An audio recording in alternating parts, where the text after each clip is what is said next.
Hi, so I'm here to share with you my learning strategy that I chose for my lesson plan. And I chose the L1 to L2 strategy to teach poetry to 10th graders. So using L1 to L2 when learning L2 is a great strategy, especially for students with learning disabilities in English as a second language or English as a foreign language classes. So although this strategy has been disputed a lot by very many researchers and theorists who have argued against using L1 or first language, whatever you can call it, in second language learning classes. Most common of these are Crescent 1982 and Rintel 1984. They have extensive research that supports their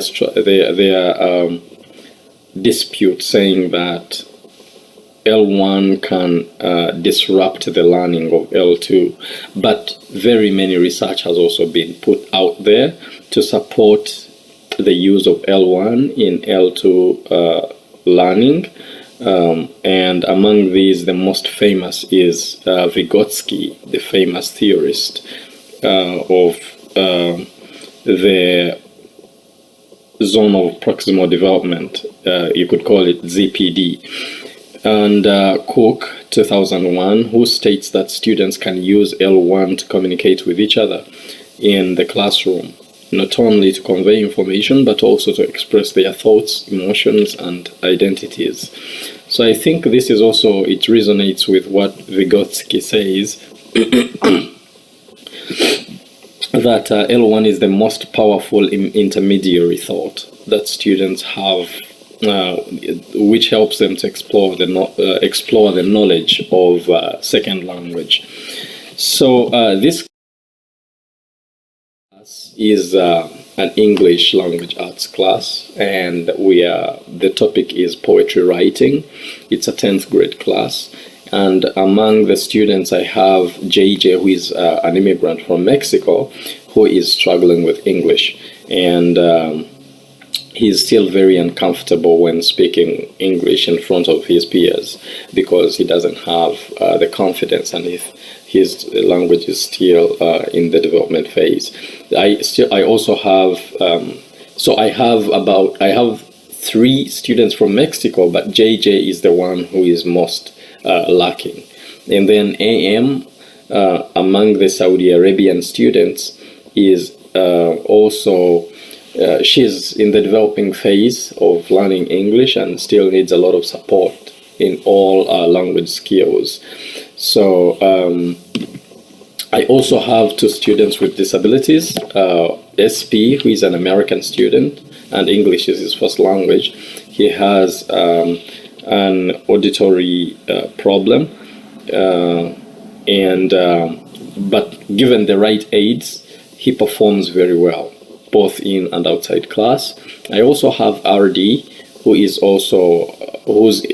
first language is also English, because she is American, and she is dyslexic, but whenever paraprofessionals help her during the classes, she performs well, and she is a grade level English language. So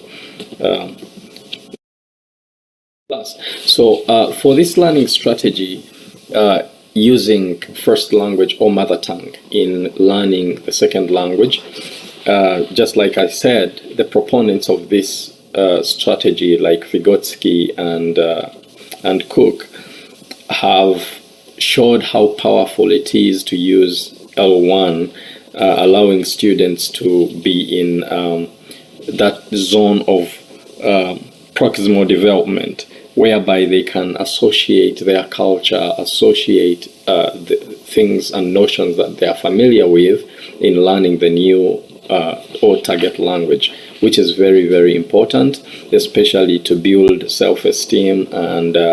to build confidence among learners, especially those like JJ who feel shy speaking in front of others. So their peers who understand their mother tongue could help them to interpret some of these things. And as they discuss amongst themselves and then interpret and exemplify things and later on translate them into English, it helps them to be able to speak up, and in so doing they are learning the target language. So it's good to encourage them to use L1, but also emphasis should be put, or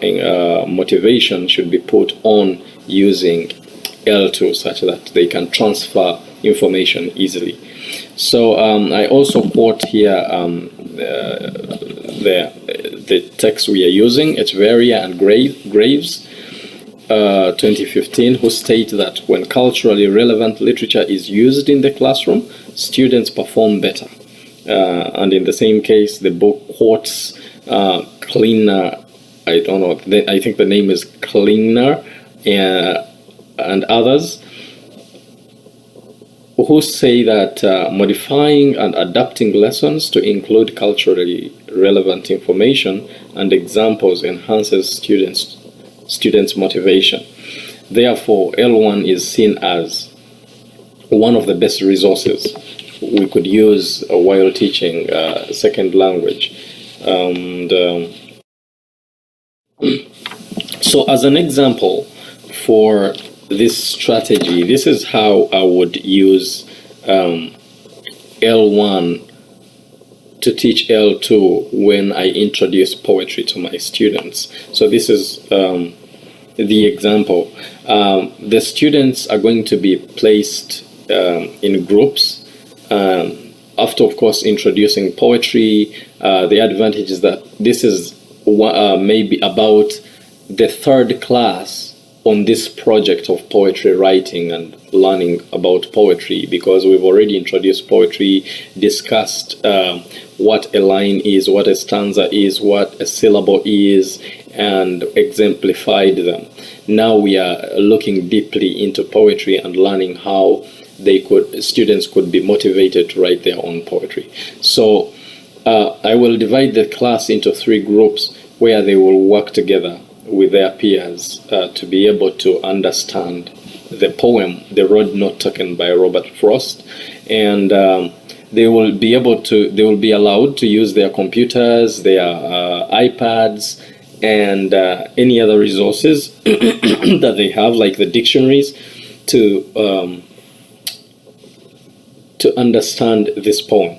So in their groups, they will be placed in groups of 5s. So there will be 3 groups in total, and each among the groups, the students who speak the same mother tongue will be put in a group. For instance, the Hispanics will be in one group. They together with other 2 students who speak English fluently, and the students who speak Arabic, the same thing, will be in the one group and given also placed together with their peers who speak English fluently, and so that these students could help each other in their groups. And the paraprofessionals will be also moving around in their groups to help them, especially for the students with disabilities. And during this class, students will be asked to write new vocabulary or new vocabulary words and look up the meaning on either on their computers or tablets or in the dictionaries. And for those students who speak a different mother tongue other than English, they will be able to interpret these words, first understand them in their mother tongue, and then interpret them in English to be able to understand them well. So this is how we blend mother tongue or first language into learning second language, which helps them to gain the confidence of these words and understanding how these words are used, knowing the origin of the words, and then be able to know how these words are used in a text like this poem, and even be able to use them in other sentences. And yeah, so to regroup and think about anything they would like to omit from what they wrote earlier, especially from the meaning, from the theme, and what they thought the meanings of the words they wrote down meant in the poem, other than in the normal sense of the words. Then students will also be allowed to draw pictures to visualize the content. This will help them also to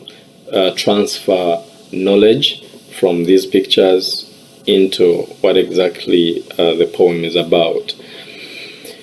And later on then I will ask the students to write a stanza in these groups, to write one stanza, a poem of their own, with a theme of their own. And from this one stanza, each one of them will later on build on this one stanza to write a whole poem towards the course of this project, so that we can have each student having their own poem. The students will be allowed to write as more as one poem if they want, but the project, the minimum of the project is for them to have at least written one poem, and as a group to have written one stanza of a poem. For this lesson, my objectives will be to that when given the poem "The Road Not Taken" by Robert Frost, students will research to collect information within their groups and then share with the class with 100% accuracy. And for the language objectives will be students will discuss the meanings and theme or themes, and share them with their peers as they report out to the general class by orally explaining the information and using a visual as needed with full participation. And when grouped, students will also be able to compose or write a stanza of a poem and read it out loud accurately to the whole class. So basically, this is my learning strategy, and I think it is very important for us to, especially when we are teaching second language, to incorporate L1 in the classroom, so that our learners can start from a culturally familiar environment, or they have some information that they are familiar with and blend it with second language to be able to have a wider diction, a wider register by translating words and phrases and literally expressions from their mother tongue to the target language, which is English language in this case. These are the references that I'm using, and one of the YouTube sources you see here. This one is the link to the recital, the lady reciting the poem "The Road Not Taken," and this one here is a YouTube video of a student from the UK giving an explanation or a literally analysis of what the poem is about, which students will, for this last video, I will encourage them to watch it later on their own as they do research to understand how deeply meaning can be inferred from a poem.